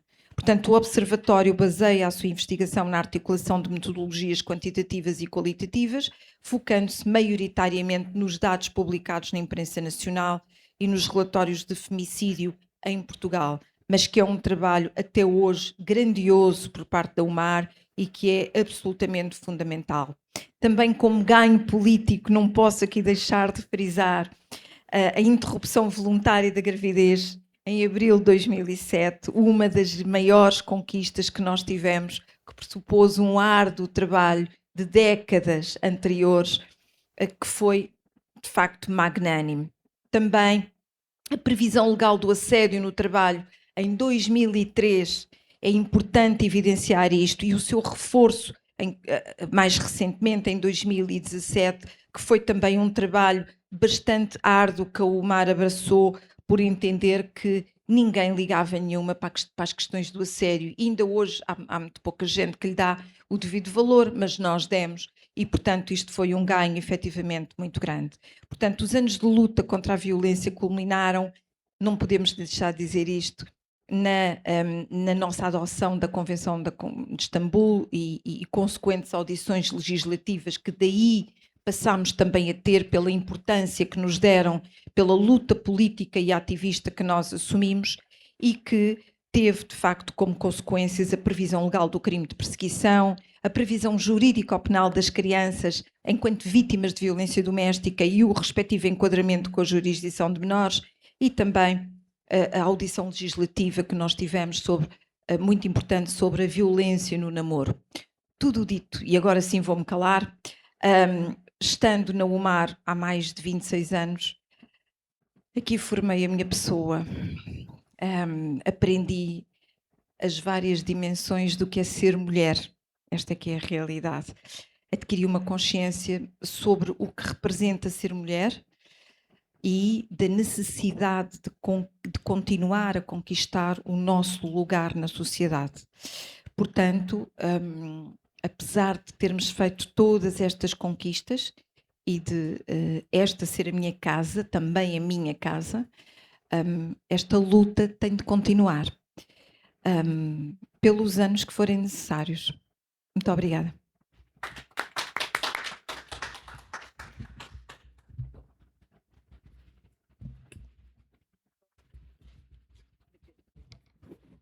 Muito obrigada, Ana. Muitas vezes falamos da violência doméstica ou de violência de género, dos casos concretos, mas ter esta perspectiva de evolução histórica da UMAR nesta área, há poucas pessoas que o façam da forma como tu fizeste. Inclusive, se nos puderes enviar essas notas que tu colocaste aí, seriam muito preciosas, certo? Bem, muito obrigada. É assim, a Joana Salles é a última a intervir, mas eu sinto-me um bocado, nós sentimos um bocado mal, porque penso que os Açores, a Maria José Raposo, não falou tanto quanto ela gostaria de falar. Sabemos que esta não é a situação para falarmos da UMAR Açores. E por isso, na sua plenitude, não é? Desde quando foi formada. Quando é que foi formada, Maria José? A UMAR Açores? Estou na UMAR desde 2000. Do ano 2000, não é? Muito bem. Da UMAR, a UMAR Açores mesmo. A UMAR Açores, 1993. Quanto? Quando? 1993. Está a fazer 35 anos. Enquanto associação autónoma. Foi Sim, quando? Enquanto associação autónoma, andamos sempre a ser a UMAR, uma delegação da UMAR Nacional em associação autónoma, 2008. Muito bem, muito bem, muito bem. Olha, querida, eu queria propor que vocês preparassem uma sessão que nós podemos estar por Zoom, onde tu e outras companheiras dos Açores possam apresentar o que é que a UMAR Açores tem feito desde 2008. Mas não aqui, agora neste momento, para além de já ser tarde e porque também era preciso ajustar isto convosco, certo? Está bem. Então, qual é a data do próximo fórum? Qual é a data do próximo fórum? Nós depois enviamos, está bem? Nós enviamos. Okay. Olha, eu vou passar a palavra à Joana Salles. Quem? Não. Acordámos agora que nós vamos ter uma sessão especial para elas nos enviarem o que é que têm feito na UMAR Açores desde 2008. E não agora, porque já estamos muito desgastados. Queríamos só que a Joana Salles... Carla, tu ainda andas por aí? Tu disseste que não nos conseguias ouvir. Pois, foi-se embora. Então vá, querida. Então, boa tarde. Ah, aqui às minhas colegas presentes e também a quem nos acompanha, e também é um orgulho, tenho muito orgulho em todas vós e tenho muito orgulho em ser da UMAR. Quase que posso dizer que sei quase do BI da minha entrada na UMAR foi em abril de 2005, numa Assembleia Geral. E aquela Assembleia Geral, portanto, isto foi por convite da Manuela Tavares, já a conhecia, e ela disse: porquê que não vais lá à Assembleia Geral, ver como é que aquilo é? Eu, na altura, e já que estamos a falar de intergeracionalidade, na altura tinha 24 anos e achava que a UMAR era assim um bocadinho mais velhas e tal. Podia ser um bocadinho mais avançada em algumas coisas, fazem um trabalho muito bom na violência, fazem muitas coisas muito boas, mas não era assim muito atrativo. Eu já era ativista feminista desde a adolescência. E ao estar nessa Assembleia Geral, aquilo mudou, virou a minha cabeça no ponto de vista positivo. Ou seja, aprendi a forma prática como as companheiras da UMAR expunham todo o trabalho, imenso trabalho que faziam, o sentido resumido que contrastava às vezes desculpem, às vezes aquelas longas reuniões, como às vezes têm no partidário, que as pessoas gostam de ouvir falar. Portanto, na UMAR não via isso. Portanto, eram homens de terreno, mulheres de terreno, de trabalho de terreno, que estavam em várias frentes. Lembro-me da Almerinda a falar da Marcha Mundial das Mulheres. Nessa altura foi um grande ano para a marcha, de outras companheiras a falar da violência. E aquilo motivou-me. Portanto, era um novo saber fazer e isso cativou-me. Cativou-me também esta ideia, portanto, de entrar para um grupo que se iria criar para tentar criar um centro de documentação feminista. Portanto, eu gostava de livros e mergulhei por completo nesse voluntariado. Portanto, eu entrei mesmo como voluntária e estive assim durante anos, sem qualquer remuneração, só mais tarde fiz um estágio e mais tarde ainda é que comecei a trabalhar. Mas, portanto, a minha missão, a minha paixão do UMAR é mesmo de coração, é mesmo como ativista e como voluntária, e que eu acho que serei sempre. Esta paixão pelos livros, e que a Teresa também já falou um pouco, portanto, é que foi muito importante também porque representou uma abertura, o Centro de Documentação, de pegar na preservação da memória da UMAR, também começarmos a trabalhar arquivos que já estavam queimados, coisas dispersas da UMAR, ou seja, começarmos a trabalhar na nossa própria história, e também de um centro de documentação que houve feminista nos anos 80, o IDM, Informação de Documentação Mulheres. E aprendi imenso. Posso dizer que comecei a perceber as lutas feministas muito a partir daí, um bocadinho a evolução do pensamento. Havia coisas que eu achava que era uau, a juventude é que sabe, mas afinal as jovens dos anos 70, quando eu não tinha nascido, já diziam o mesmo. Portanto, e isso, uma pessoa começa a pensar que isto da luta, isto aqui tem muitas voltas, e muitas vezes estamos aqui a lutar ainda por coisas que às vezes que as sufragistas lutavam também, com um salário igual para trabalho igual. Outras podem ser mais modernas, mas andamos aqui muito aos círculos, avanço e recuo, avanço e recuo. Portanto, isso tem uma perspectiva ajudou-me a perspectivar historicamente e politicamente de uma maneira que eu considero que foi positiva para o meu ativismo na UMAR. Houve uma frase também da Manuela que me puxou muito para ficar na UMAR, porque às vezes andava desmotivada, achava que a UMAR devia fazer mais coisas. E ela disse: Joana, a UMAR também é aquilo que tu queres que ela seja. Portanto, e esta dimensão de inclusão, de sentir que eu posso ser escutada, eu posso ter voz aqui, posso não ganhar, porque isto é um coletivo, portanto vamos todas a debate, mas que posso ter essa hipótese, isso é bastante importante e demonstrador do sentido democrático desta associação e do contínuo debate político. Quer dizer, portanto, eu vou só circunscrever-me a esta primeira década, portanto entrei em 2005, só vou circunscrever-me até 2010.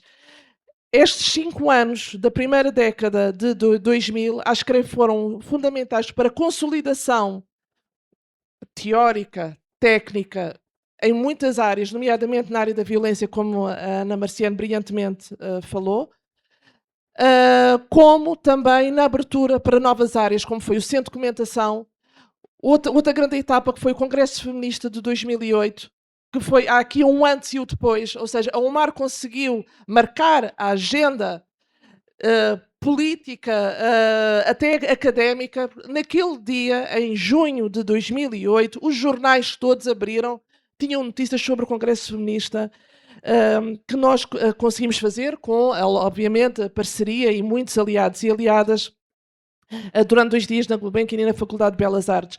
Foi um evento realmente enorme e teve também uma programação cultural diversa, espalhada por vários pontos da cidade. E também me lembro da Teresa, a Cristina Duarte também estiveram envolvidas.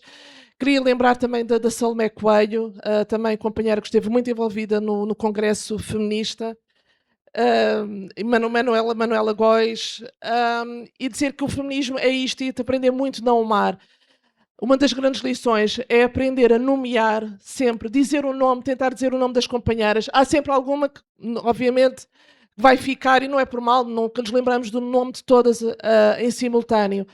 Mas esta questão, a importância de nos nomearmos quando a história nos apaga, quando a nossa linguagem nos apaga, sempre dizer o nome das companheiras, não esquecer nunca o contributo de todas as resistentes que ainda continuam aqui, nomeadamente algumas fundadoras que ainda aqui continuam e que devemos muito, mas também outras que tiveram por um curto período e seguiram outros caminhos, mas deixaram aqui os seus frutos, deixaram aqui as suas sementes. A UMAR é o espelho de todas nós, as que partiram, as que ainda cá estão, as que saíram, e é como se fosse um pequeno mosaico. Cada uma vai deixando um mosaico. Muitas vezes está sempre em construção. Às vezes também temos que desconstruir. E a UMAR também é perita nisso. No bom sentido. Ou seja, às vezes é preciso parar, vamos avaliar a situação e para depois continuar, mesmo que seja de uma forma diferente. E isso, o exemplo de alguns posicionamentos políticos que a UMAR teve, corajosos, foram de uma demonstração disto. Ou seja, não queremos ter sempre razão para sempre. Às vezes as circunstâncias mudam, nós também vamos aprendendo, a sociedade vai mudando e nós temos que, e acho que a UMAR é um paradigma de uma associação que se conseguiu, sabendo ler a sociedade onde está, ir adaptando e também ser a voz ou ser uma plataforma onde as mulheres tenham essa voz e se possam expressar. Algumas lutas, por exemplo, como as lutas da habitação, não é? Agora parece que estamos a voltar aos anos 70, não é? Das lutas que a UMAR teve. Acho que é isto, a UMAR é isto, é esta plataforma onde as mulheres podem sentir aqui com um espaço seguro e de reivindicação. Saber, portanto, que estes últimos 5 anos, tanto, acho que foram um ímpeto interseccional, foi um ímpeto de irreverência da UMAR, foi um ímpeto onde abrimos novos caminhos, e onde deixámos sementes para a década seguinte, nomeadamente este Centro de Cultura e Intervenção Feminista, que foi idealizado durante anos e que floresceu em 2011.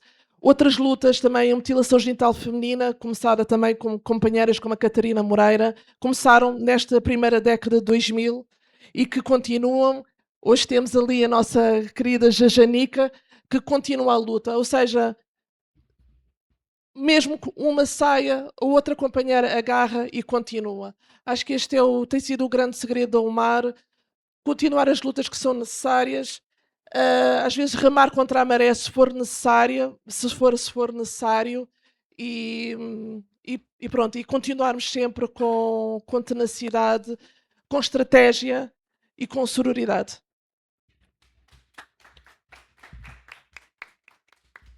Muito bem, Joana. Eu sabia que ela, fazendo a intervenção final, olha, vê lá os coraçõezinhos, os corações que estão ali a surgir, estás a ver? A Joana tem muita capacidade política e sabe entrelaçar as coisas, e na prática ela aqui definiu uma estratégia, não é? Uma estratégia. Diz. Era só, já temos uma coisa de intergeracionalidade, sentir que sou um bocadinho geração sanduíche, ou seja, neste momento, e estou ali a ver a Joana Martins, grande companheira da Madeira, que tem um trabalho incrível no núcleo, uma força motora. E aqui a minha querida Ana Cansado, que nos conhecemos desde o tempo da faculdade, ainda do século passado, em que éramos ativistas estudantis, e que sentimos esta pressão, esta angústia de tentarem de apanhar aquilo que as companheiras mais velhas têm, passar às companheiras mais novas, ao mesmo tempo que aprendemos também com as companheiras mais novas. Acho que temos um desafio pesado, desafiador, mas acho que estamos a consegui-lo, espero que sim. Muito obrigada, Joana. Dizer que no próximo dia 23 teremos cá outras companheiras mais jovens, companheiras de Braga, que entrarão por Zoom, claro, e vamos ver se conseguimos inserir também a geração mais jovem, não é? A mais jovem, exatamente. E vamos ter que aprender muito com elas também. Muito obrigada a todas. Desculpem ter ultrapassado as 20 horas, não era nosso objetivo, mas já são que horas, Virgínia? 8h10. Um grande abraço para todas. Muito obrigada, queridas. Obrigada, com gosto.